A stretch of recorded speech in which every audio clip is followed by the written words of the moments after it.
নারকল দিয়ে তো একটা আলাদা স্বাদ, আর এইভাবে মশলা মালাই চিংড়ি এটা প্রথম খাচ্ছি, বেশ ভালোই লাগছে খেতে।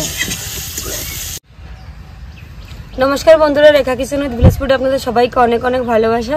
আজকে দেখুন সকাল সকালে চলে এসেছি সব কিছু গুছিয়ে নিয়ে রান্নাঘরে। তো আজকে যে শীতের প্রথম সবজি পেঁয়াজ কলি, তো আজকে পেঁয়াজ কলির রেসিপি আপনাদের সঙ্গে শেয়ার করব। আর তার সঙ্গে থাকছে এই যে গলদা চিংড়ি। আজকে নতুন স্টাইলে গলদা চিংড়ি রান্না করব। তো এইভাবে করব, যেটা নারকেল ছাড়াই গলদা চিংড়ির মালাইকারি করব। তো পুরো ভিডিওটা দেখবেন, আমার সঙ্গে থাকবেন। চলুন প্রথমে আমি মাছগুলো কেটে নেব। এই দেখুন কত বড় পা হয়েছে গলদা চিংড়ির, আর সুরগুলোর থেকে বড়, কত বড়। অস্মিতা সকালবেলা এটা নিয়ে খুব খেলা করছিল, ও বলছিল আজকে ভিডিও থাকবে, কিন্তু হলো না। আজকে স্কুলে গেছে, অনেকদিন হয়ে গেল স্কুল ছুটি ছিল। আমি এই যে পাগুলো কেটে নেব। অনেকে দেখি রেখে দেয়, আপনারা চাইলে রেখে দিতে পারেন, কিন্তু আমি কেটে নেব, কাটলে দেখতে ভালো লাগে।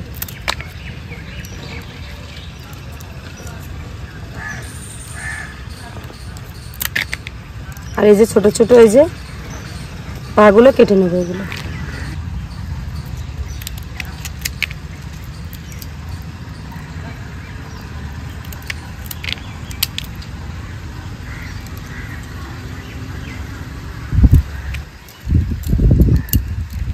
এই যে সুরগুলো কেটে নেব।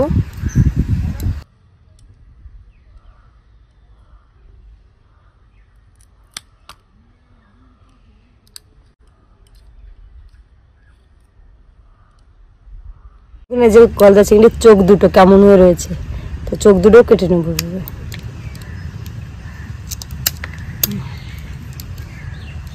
এই যে ধারালো অংশটা দেখুন কত কাটা, এই অংশটাও কেটে নেব।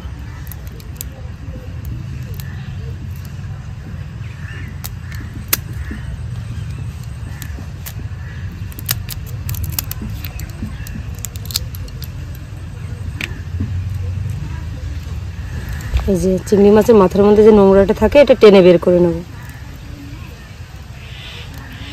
চিংড়ি মাছ কাটার কিন্তু অনেক নিয়ম আছে।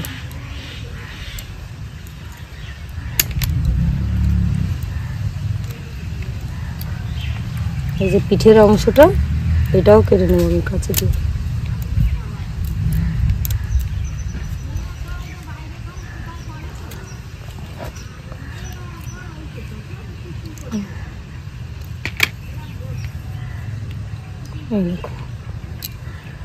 লেজের দিকটা এই যে এইরকম থাকে, এই যে মাঝের যে অংশটা, এটা আমি কেটে নেব। অনেকে দেখবেন এখানে কাটে না, কিন্তু এটা কেটে নিলে চিংড়ি মাছ খাওয়ার সময় ছাড়াতে কিন্তু খুব সুবিধা হয়।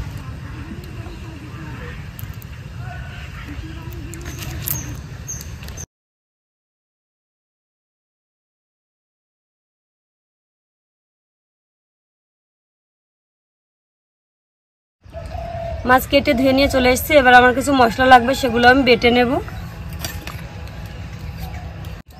পেঁয়াজ আর আদা বেটে নেব। এখানে আমি কয়েক কোয়া রসুন নিয়েছি, খুব বেশি না, 5 থেকে 7 কোয়া রসুন নিয়েছি, সেগুলো আমি বেটে নেব। এই যে কাঁচা লঙ্কা বেটে নেব। মশলা আমি বেটে নিয়েছি। এদিকে উনুন ধরিয়ে কড়াইয়ে বসিয়ে দিয়েছি। এবার গলদা চিংড়িগুলো ভেজে নেব। তার জন্য প্রথমে আমি লবণ হলুদ মেখে নেব। লবণ, হলুদ গুঁড়ো, কাশ্মীরি লঙ্কা গুঁড়ো, এটা দিলে কালারও ভালো আসবে আর খেতেও কিন্তু স্বাদ হয়। এইভাবে আগে থেকে লবণ হলুদ আর লঙ্কা গুঁড়ো মেখে নিলে। কড়াই গরম হয়ে গেছে, কড়াইয়ে দিয়ে দেবো সরিষার তেল। আজকে পুরো রান্নাটা আমি সরিষার তেলে করব। তেল গরম হয়ে গেছে, মাছগুলো দিয়ে দেবো আমি এক এক করে।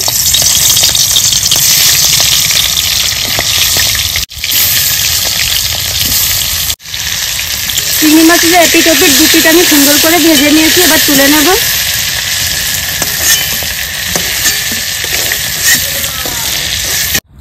কড়াইয়ে দিয়ে দেবো সরিষার তেল, ফোড়ন দিয়ে দেবো একটা শুকনো লঙ্কা, গোটা গরম মশলা দিয়ে দেবো, পেঁয়াজ বাটা,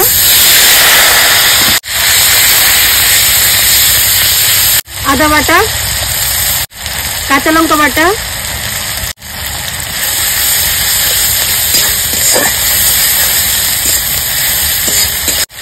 রসুন বাটা, জিরে গুঁড়ো, হলুদ, লবণ,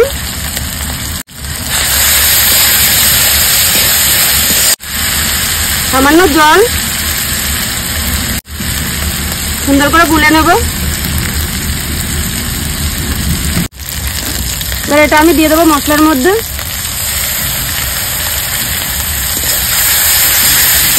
লঙ্কা গুঁড়োটা সম্পূর্ণ কিন্তু কালারের জন্য দেওয়া। এখন আমি সুন্দর করে কিন্তু কষিয়ে নিয়েছি।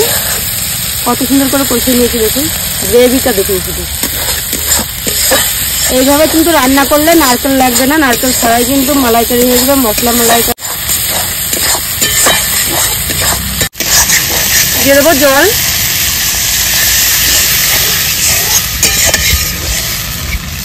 ওদিকে মশলার জলে জাল উঠতে উঠতে এদিকে আমি এই যে পেঁয়াজ কলিগুলো কেটে নেব।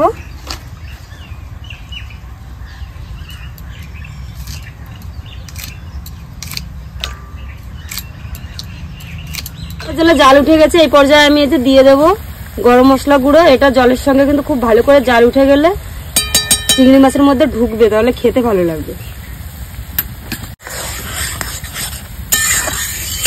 এবার আমি দিয়ে দেবো ভেজে রাখা চিংড়ি মাছগুলো।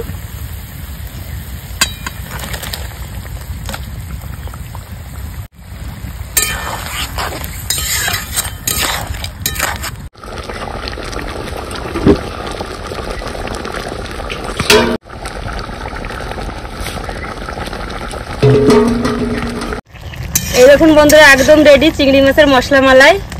এই যে দেখুন, ঢেলে নেব।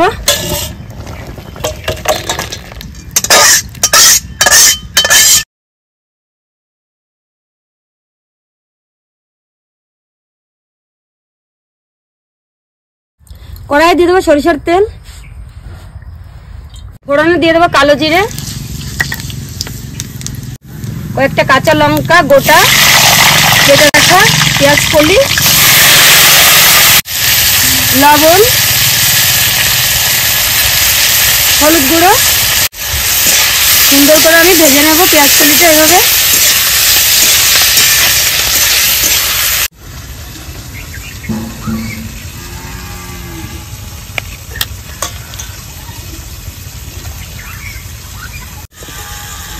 বন্ধুরা, আমি এই যে মশলা মালাই চিংড়ি খেতে বসে গেছি। দেখি খেয়ে দেখি কেমন লাগে। দেখে মনে হচ্ছে তো খুবই সুন্দর হয়েছে, কিন্তু খেয়ে দেখা যাক।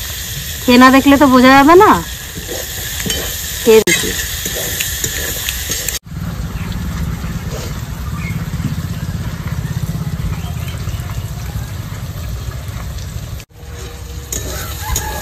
দারুণ লাগছে খেতে, ভীষণ সুন্দর হয়েছে।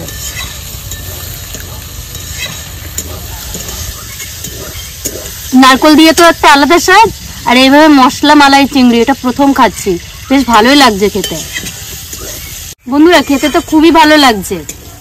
আপনারা সবাই বাড়িতে এইভাবে ট্রাই করে খেয়ে দেখুন, খুবই ভালো লাগবে। আর যারা আপনারা নতুন আমাদের চ্যানেলটিকে সাবস্ক্রাইব করে পাশে থাকবেন, আর লাইক শেয়ার কমেন্ট তো অবশ্যই করবেন। দেখা হচ্ছে নেক্সট ভিডিওতে। টাটা।